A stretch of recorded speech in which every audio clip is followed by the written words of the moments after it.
Gang ಕನ್ನಡದಲ್ಲಿ last bus ಅಂತ ಒಂದು ಹಾರರ್ ಮೂವಿ ಇದೆ. ನೋಡಿರ್ತೀರ ಅನ್ಕೊಳ್ತೀನಿ. ನೋಡಿದರೆ ಗುಡ್, ನೋಡಿಲ್ಲ ಅಂದರೆ ಏನೂ ತೊಂದರೆ ಇಲ್ಲ, ಹೇಳ್ಕೊಳ್ಳೋಷ್ಟೇನೋ ಮೂವಿ ಚೆನ್ನಾಗಿಲ್ಲ.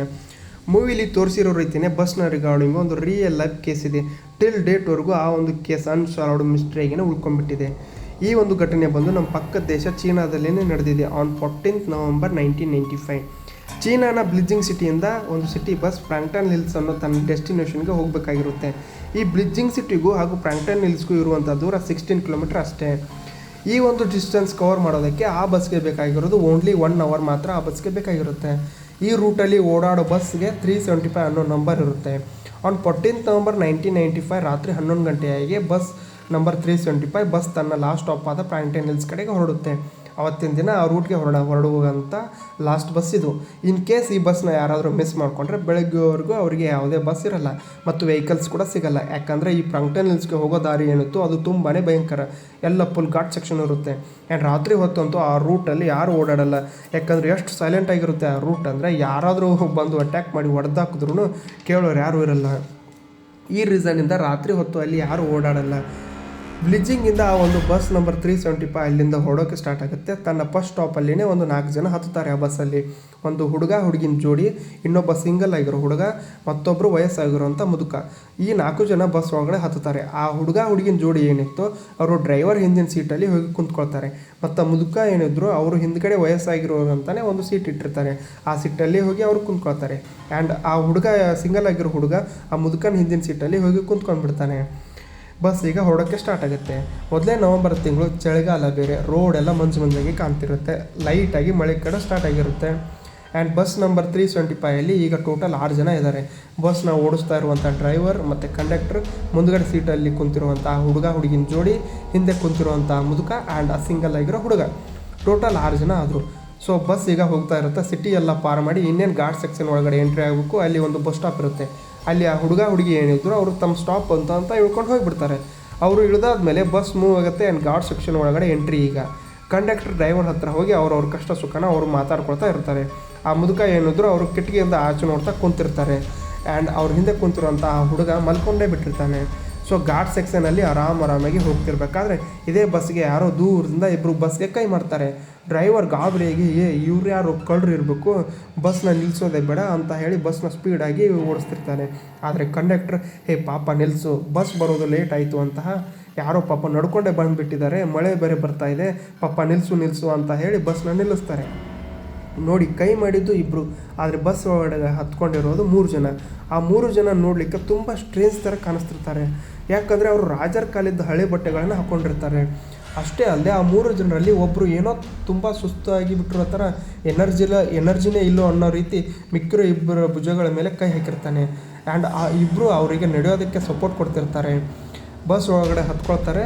ಕಂಡಕ್ಟರ್ ಟಿಕೆಟ್ ಕೊಡ್ತಾರೆ. ಆ್ಯಂಡ್ ಟಿಕೆಟ್ ತೊಗೊಂಡು ಹೋಗಿ ಸೀದಾ ಬಸ್ನ ಲಾಸ್ಟ್ ಸೀಟಲ್ಲಿ ಹೋಗಿ ಕುಂತ್ಕೊಂಡು ಬಿಡ್ತಾರೆ ಅವರು 3 ಜನ. ಆ್ಯಂಡ್ ಡ್ರೈವರ್ ಬಸ್ನ ಮೂವ್ ಮಾಡ್ತಾರೆ. ಆ್ಯಂಡ್ ಆ ಬಸ್ ನಿಧಾನಕ್ಕೆ ಆರಾಮಾಗಿ ಸೆಕ್ಷನ್ ಒಳಗಡೆ ಹೋಗ್ತಾ ಇದ್ದಂಗೆ ಹೊರಗಡೆ ಇನ್ನೂ ಜೋರು ಮಳೆ ಸ್ಟಾರ್ಟ್ ಆಗುತ್ತೆ. ಒಂದು ಸ್ವಲ್ಪ ದೂರ ಹೋಗಾದ್ಮೇಲೆ ಆ ಮುದುಕ ಏನಿದ್ದಾನೋ ಅವನು ತನ್ನ ಹಿಂದೆ ಕುಂತಿರುವಂಥ ಸಿಂಗಲ್ ಇರೋ ಹುಡುಗ ಇರ್ತಾನಲ್ಲ, ಅವನ ಜೊತೆ ಜಗಳ ಮಾಡೋಕ್ಕೆ ಸ್ಟಾರ್ಟ್ ಮಾಡ್ತಾನೆ. ಇದನ್ನು ಇವರು ಇಬ್ಬರು ಜಗಳ ಮಾಡಿ ಮಾಡ್ತಾ ಚೀರಾಡೋಕ್ಕೆ ಸ್ಟಾರ್ಟ್ ಮಾಡ್ತಾರೆ. ಅದನ್ನು ನೋಡಿದ ಕಂಡಕ್ಟ್ರು ಬಂದು ಯಾಕೆ ಏನಾಯಿತು ಅಂತ ಕೇಳಿದಾಗ ಮುದುಕ ಹೇಳ್ತಾನೆ, ಈ ಹುಡುಗ ನನ್ನ ಪರ್ಸ್ನ ಕದ್ಬಿಟ್ಟಿದ್ದಾನೆ ಹಿಂದ್ಗಡೆ ಸೀಟಲ್ಲಿ ಕೂತ್ಕೊಂಡು ಅಂತ. ಮುದುಕ ಹುಡುಗನ ಮೇಲೆ ಅಪರಾಧವನ್ನು ಹೊರಿಸ್ತಾನೆ. ಅದಕ್ಕೆ ಆ ಹುಡುಗ, ನಾನು ಯಾಕ್ರಿ ನಿಮ್ಮ ಪರ್ಸ್ ಕದೀಲಿ, ನನಗಂತ ಕರ್ಮ ಯಾಕೆ ಅಂತ ಆ ಹುಡುಗನೂ ಎಗರಾಡ್ತಿರ್ತಾನೆ. ಅದಕ್ಕೆ ಆ ಮುದುಕ, ಇಲ್ಲ ನೀನೇ ನನ್ನ ಪರ್ಸ್ ಕಳ್ತನ ಮಾಡಿದ್ದು, ನೋಡು ನನ್ನ ಪರ್ಸೇ ಇಲ್ಲ ನನ್ನ ಹತ್ರ ಅಂತ ಜೋರಾಗಿ ಜಗಳ ಸ್ಟಾರ್ಟ್ ಆಗುತ್ತೆ ಅವರಿಬ್ಬರ ನಡುವೆ. ಕಂಡಕ್ಟ್ರು ಆದಷ್ಟು ಅವರಿಬ್ಬರನ್ನ ಸಮಾಧಾನ ಮಾಡೋಕ್ಕೆ ನೋಡ್ತಾನೆ. ಆದರೆ ಅವರಿಬ್ಬರು ಸಮಾಧಾನನೇ ಆಗಲ್ಲ. ಇವರು ಈ ಥರ ಜಗಳ ಆಡೋದನ್ನು ನೋಡಿ ಕೊನೆಗೆ ಫ್ರಸ್ಟ್ರೇಟೆಡ್ ಆಗಿ ಕಂಡಕ್ಟರ್ ಹೇಳಿಬಿಡ್ತಾನೆ, ನೀವೇನಾದರೂ ಇಬ್ಬರು ಸೈಲೆಂಟ್ ಆಗಿಲ್ಲ ಅಂತ ಅಂದರೆ ನಿಮ್ಮನ್ನು ಬಸ್ಸಿಂದ ಕೆಳಗೆ ಇಳಿಸ್ಬಿಡ್ತೀನಿ ಅಂತ. ಅದಕ್ಕೆ ಆ ಮುದುಕ, ಇಳಿಸ್ಬಿಡಿ, ನಾನು ಇಲ್ಲಿಂದಾನೆ ಇವನ ಪೊಲೀಸ್ ಸ್ಟೇಷನ್ಗೆ ಎಳ್ಕೊಂಡು ಹೋಗಿ ಪೊಲೀಸ್ ಅವ್ರಿಗೆ ಹೇಳ್ತೀನಿ, ಇವ ನನ್ನ ಪರ್ಸ್ ಕಳುವು ಮಾಡಿದ್ದಾನೆ ಅಂತ ಹೇಳ್ತೀನಿ. ಅದಕ್ಕೆ ಆ ಕಡೆಯಿಂದ ಆ ಹುಡುಗ ಏನಂತಾನೆ, ನಾನು ಯಾಕಯ್ಯ ನಿನ್ನ ಪರ್ಸ್ ಕಳ್ತನ ಮಾಡಲಿ, ನಿಂಗೆ ತಲೆಗಿಲೆ ಕೆಟ್ಟಿದೆಯಾ ಅಂತ ಮತ್ತೆ ಜಗಳ ಸ್ಟಾರ್ಟ್ ಮಾಡ್ತಾನೆ. ಇವರಿಬ್ಬರು ಹಿಂಗೆ ಜಗಳ ಆಡ್ತಿದ್ದನ್ನು ನೋಡಿ ಕೊನೆಗೆ ಕಂಡಕ್ಟರ್ ಇವರಿಬ್ಬರನ್ನು ಬಸ್ಸಿಂದ ಕೆಳಗಿಳಿಸಿ ಹೋಗ್ಬಿಡ್ತಾರೆ. ಬಸ್ ಇಳಿದಾದ್ಮೇಲೆ ಈ ಹುಡುಗ ನೋಡ್ತಾನೆ, ಪಕ್ಕದಲ್ಲಿ ಮುದುಕ ಬಿಟ್ಟರೆ ಹಿಂದೆ ಮುಂದೆ ದೂರದವರೆಗೂ ಯಾರೂ ಕಾಣಿಸಲ್ಲ. ಅದಕ್ಕೆ ಆ ಹುಡುಗ ಮುದುಕನ ಮೇಲೆ ಏನು ರೇಗಾಡ್ತಾನೆ, ನೋಡ್ರಿ ನೀವು ಮಾಡೋ ಕೆಲಸದಿಂದ ಇಲ್ಲೆಲ್ಲೋ ಕಾಡಲ್ಲಿ ಇಳ್ಕೊಬೇಕಾಯ್ತು ನಾವು. ನಾನು ಪರ್ಸ್ ತೊಗೊಂಡಿಲ್ಲ ಅಂತ ಎಷ್ಟೆಲ್ಲ ಹೇಳಿದ್ರು ನನ್ನ ಮಾತೇ ನಂಬಲಿಲ್ಲ. ಪೊಲೀಸವ್ರಿಗೆ ಹಿಡಿದು ಕೊಟ್ಬಿಡ್ತೀನಿ ಅಂದ್ರಲ್ವಾ, ನಡೀರಿ ಹೋಗೋಣ, ನನಗೂ ನ್ಯಾಯ ಬೇಕು ಅಂತ ಹೇಳ್ತಾನೆ ಆ ಹುಡುಗ. ಅಷ್ಟರಲ್ಲಿ ಆ ಮುದುಕ ಇಷ್ಟೊತ್ತಿಂದ ತುಂಬ ಕೋಪದಿಂದ ಮಾತಾಡ್ತಾ ಇದ್ದಂಥವ್ರು ಈಗ ಫುಲ್ ಕಾಮ್ ಆಗಿಬಿಟ್ಟಿರ್ತಾರೆ. ಮಾತನ್ನು ತುಂಬ ಸಮಾಧಾನವಾಗಿ ಕೇಳಿಸ್ಕೊಂಬಗನೆ, ಹೌದು ನೀನು ನನ್ನ ಪರ್ಸ್ನ ಕಳ್ತನ ಮಾಡಿಲ್ಲ, ಆ ವಿಷಯ ನನಗೂ ಗೊತ್ತು. ಆ ಥರ ಸುಳ್ಳು ಹೇಳಿ ಬಸ್ಸಿಂದ ಕೆಳಗೆ ಇಳಿಸಿದ್ದು ನಮ್ಮ ಒಳ್ಳೇದಕ್ಕೆ ಅಂತ. ಅದಕ್ಕೆ ಆ ಹುಡುಗ, ಹಾಂ ಒಳ್ಳೇದಾ, ಇದು ಯಾವ ಥರ ಒಳ್ಳೇದ್ರಿ, ಬಸ್ಸಿಂದ ಇಳಿಸ್ಬಿಟ್ಟಿದ್ದಾರೆ ನಮ್ಮನ್ನು, ಟಿಕೆಟ್ ತೊಗೊಂಡ್ರು ಸಹ ಬಸ್ಸಿಂದ ಇಳಿಸ್ಬಿಟ್ಟಿದ್ದಾರೆ ಅವರು, ಇಲ್ಲೆಲ್ಲೂ ಘಾಟ್ ಸೆಕ್ಷನ್ ಮಧ್ಯೆ ಸಿಕ್ಕಾಕೊಂಡಿದ್ದೀವಿ, ಗೊತ್ತಾಗ್ತಿದೆಯಾ ನಿಮಗೆ ಅಂತಾನೆ. ಅದಕ್ಕೆ ಆ ಮುದುಕ, ಹ್ಞೂನಪ್ಪ ನನಗೆ ಚೆನ್ನಾಗಿ ಗೊತ್ತು, ನಾನು ನಿನಗೊಂದು ವಿಷಯ ಹೇಳ, ಬಸ್ಸಲ್ಲಿ ಲಾಸ್ಟ್ಗೆ ಹತ್ಕೊಂಡ್ರಲ್ವ ಆ 3 ಜನ, ಅವರನ್ನು ನೀನು ಅಬ್ಸರ್ವ್ ಮಾಡ್ದ, ಅವರು ನಿನಗೆ ವಿಚಿತ್ರ ಅನಿಸಿದ್ರು ಇಲ್ವೋ ಗೊತ್ತಿಲ್ಲ, ಆದರೆ ನನಗಂತೂ ತುಂಬ ವಿಚಿತ್ರ ಅನಿಸಿದ್ರು. ಹಾಗಾಗಿ ನಾನು ಪದೇ ಪದೇ ಹಿಂದ್ಗಡೆ ಅವರನ್ನೇ ತಿರುಗಿ ನೋಡ್ತಾ ಕುಂತಿದ್ದೆ.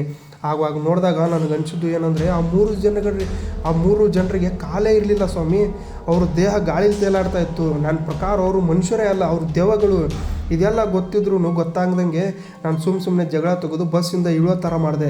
ಇದನ್ನು ಕೇಳಿಸ್ಕೊಂಡ್ಮೇಲೆ ಆ ಹುಡುಗ ಫುಲ್ ಶಾಕ್ ಆಗೋಗ್ಬಿಡ್ತಾನೆ. ಹೌದಾ, ಇದೆಲ್ಲ ನೋಡಿದ್ರು ನೀವು, ಹಾಗಿದ್ರೆ ನಾವು ಆ ಬಸ್ಸಲ್ಲಿರುವಂಥ ಡ್ರೈವರ್ ಹಾಗೂ ಕಂಡಕ್ಟರ್ನ ಹೇಗಾದರೂ ಮಾಡಿ ಕಾಪಾಡಬೇಕಲ್ಲ ಅಂತ ಹೇಳಿ ಅಲ್ಲಿಂದ ಒಂದು ಸ್ವಲ್ಪನೇ ದೂರದಲ್ಲಿರುವಂಥ ಪೊಲೀಸ್ ಚೆಕ್ ಪೋಸ್ಟ್ಗೆ ಹೋಗ್ತಾರೆ. ಪೊಲೀಸ್ ಅವ್ರಿಗೆ ಹಿಂಗಾಯಿತು ನಮ್ಮ ಜೊತೆ, ನಾವು 3 ದೆವ್ವನ ಬಸ್ಸಲ್ಲಿ ಒಳಗಡೆ ನೋಡಿದ್ವಿ, ಬಸ್ನ ಕಂಡಕ್ಟರ್ ಹಾಗೂ ಡ್ರೈವರ್ನ ಜೀವಕ್ಕೆ ಅಪಾಯ ಇದೆ, ನೀವು ಬೇಗ ಹೋಗಿ ಅವರನ್ನು ಕಾಪಾಡಿ ಅಂತ ಹೇಳ್ತಾರೆ. ಆದರೆ ಪೊಲೀಸವರು ಇದನ್ನೆಲ್ಲ ನಂಬದೆ ಆ ಹುಡುಗ ಆ ಮುದುಕನಿಗೆ ಬೈದು ಬಿಡ್ತಾರೆ. ಎಷ್ಟಪ್ಪ ಕುಡಿದಿದ್ದೀರ ನೀವು, 16 19 ಅಂತ ಕೇಳ್ತಾರೆ. ಯಾರೋ ನೀವೆಲ್ಲ ಇಷ್ಟೊತ್ತಲ್ಲಿ ಬಂದು ದೆವ್ವ ಬಸ್ಸು ಅಂದ್ಕೊಂಡು ಸುಮ್ಮನೆ ಮನೆಗೆ ಹೋಗಿ ಅಂತ ಹೇಳಿ ಬೈದು ಕಳಿಸ್ಬಿಡ್ತಾರೆ. ಅವರು ಇವರೇನಪ್ಪ ನಮ್ಮ ಮಾತುಗಳನ್ನು ಸೀರಿಯಸ್ ಆಗಿ ತಗೊಳ್ತಾ ಇಲ್ಲ ಅಂತ ಹೇಳಿ ಆ ಹುಡುಗ ಮತ್ತು ಆ ಮುದುಕ ಬೇಜಾರಲ್ಲಿ ನಡ್ಕೊಂಡು ತಮ್ಮ ಮನೆಗೆ ಹೋಗಿಬಿಡ್ತಾರೆ. ನೆಕ್ಸ್ಟ್ ದಿನ ಅಂದರೆ 15th ನವಂಬರ್ 1995 ನ್ಯೂಸ್ ಬರುತ್ತೆ. ಏನಂತ, ಬ್ಲೀಸಿಂಗಿಂದ ಹೊರಟಂಥ ಬಸ್ಸು ಲಾಸ್ಟ್ ಬಸ್ 375 ತನ್ನ ಡೆಸ್ಟಿನೇಷನ್ಗೆ ಪ್ರ್ಯಾಂಕ್ಟನ್ ಹಿಲ್ಸ್ಗೆ ರೀಚೇ ಆಗಿಲ್ಲ ಅಂತ ಹೇಳಿ, ಆ್ಯಂಡ್ ಆ ಬಸ್ಸು ಎಲ್ಲಿಗೆ ಹೋಯಿತು ಅಂತಲೂ ಗೊತ್ತಿಲ್ಲ ಅಂತ ಹೇಳಿ ಒಂದು ನ್ಯೂಸ್ ಬರುತ್ತೆ. ಆಗ ಪೊಲೀಸವರು ಆ ಮುದುಕ ಮತ್ತು ಆ ಹುಡುಗನ ವಿಚಾರಣೆಗೆ ಅಂತ ಮತ್ತೆ ಕರೆಸ್ತಾರೆ. ಆಗಲೂ ಆ ಇಬ್ಬರು ಅದನ್ನೇ ಹೇಳೋದು, ನಿನ್ನೆ ನೈಟ್ ನಾವು ಇಬ್ಬರು 3 ಜನ ದೆವ್ವನ ನೋಡಿದ್ವಿ, ಬಸ್ಸಲ್ಲಿ ಅದನ್ನು ಗಮನಿಸಿದ್ದು ಇವರು, ತನ್ನ ಪರ್ಸ್ ಕದ್ದು ಹೋಯ್ತು ಅಂತ ಹೇಳಿ, ಕದ್ದಿದ್ದು ನಾನೇ ಅಂತ ಹೇಳಿ ಜಗಳ ಎಲ್ಲ ಮಾಡಿ ನಮ್ಮಿಬ್ಬರನ್ನ ಬಸ್ಸಿಂದ ಇಳಿಯೋ ಥರ ಮಾಡಿದ್ರು. ನಾವು ಬಸ್ಸಿಂದ ಇಳಿದಾದ್ಮೇಲೆ ಆ ಬಸ್ ಎಲ್ಲಿಗೆ ಹೋಯ್ತು ಅಂತ ನಮಗೆ ಗೊತ್ತಿಲ್ಲ ಅಂತ ಹೇಳ್ತಾರೆ. ಆ ಇಬ್ಬರು ಕೊಟ್ಟಂಥ ಸ್ಟೇಟ್ಮೆಂಟು ಪೊಲೀಸವ್ರಿಗೆ ವ್ಯಾಲಿಡ್ ಅನಿಸೋದಿಲ್ಲ. ಪೊಲೀಸವರು ತಮ್ಮ ಇನ್ವೆಸ್ಟಿಗೇಷನ್ನ ಅಗೇನ್ ಸ್ಟಾರ್ಟ್ ಮಾಡ್ತಾರೆ. ನೆಕ್ಸ್ಟ್ ದಿನ ಅಂದರೆ 16th ನವಂಬರ್ 1995 ಮಿಸ್ಸಿಗಿದ್ದಂತಹ ಬಸ್ ನಂಬರ್ 375 ಎಲ್ಲೋ 100 ಕಿಲೋಮೀಟರ್ ದೂರದಲ್ಲಿ ಒಂದು ಕೆರೆಯಲ್ಲಿ ಬಂದು ಬಿದ್ದಿರುತ್ತೆ. ಆ್ಯಂಡ್ ಆ ಸ್ಪಾಟಿಂದ ಪೊಲೀಸವರಿಗೆ ಒಂದು 5 ಡೆಡ್ ಬಾಡೀಸ್ ಸಿಗ್ತವೆ. ಆ 5 ಡೆಡ್ ಬಾಡೀಸಲ್ಲಿ 2 ಡ್ರೈವರ್ ಹಾಗೂ ಕಂಡಕ್ಟರ್ದು ಇರುತ್ತೆ, ಇನ್ನು 3 ಅನ್ಐಡೆಂಟಿಫೈಡ್ ಬಾಡೀಸ್ ಇರ್ತವೆ. ಸ್ಟ್ರೇಂಜ್ ಏನು ಅಂತ ಅಂದರೆ, ಇಲ್ಲಿ ಡ್ರೈವರ್ ಹಾಗೂ ಕಂಡಕ್ಟರ್ ಬಾಡಿಗೆ ಕಂಪೇರ್ ಮಾಡಿದರೆ ರಿಮೈನಿಂಗ್ ಇರುವಂಥ ಆ 3 ಡೆಡ್ ಬಾಡೀಸ್ ತುಂಬಾ ಕೊಳತು ಹೋಗಿಬಿಟ್ಟಿರ್ತವೆ. ಓನ್ಲಿ 48 ಅವರ್ಸ್ ಹಿಂದ್ಗಡೆ ಸತ್ತೋಗಿದ್ರು ಆ ಮಟ್ಟಿಗೆ ಡಿಕಂಪೋಸ್ ಆಗೋದಕ್ಕೆ ಚಾನ್ಸೇ ಇರಲ್ಲ.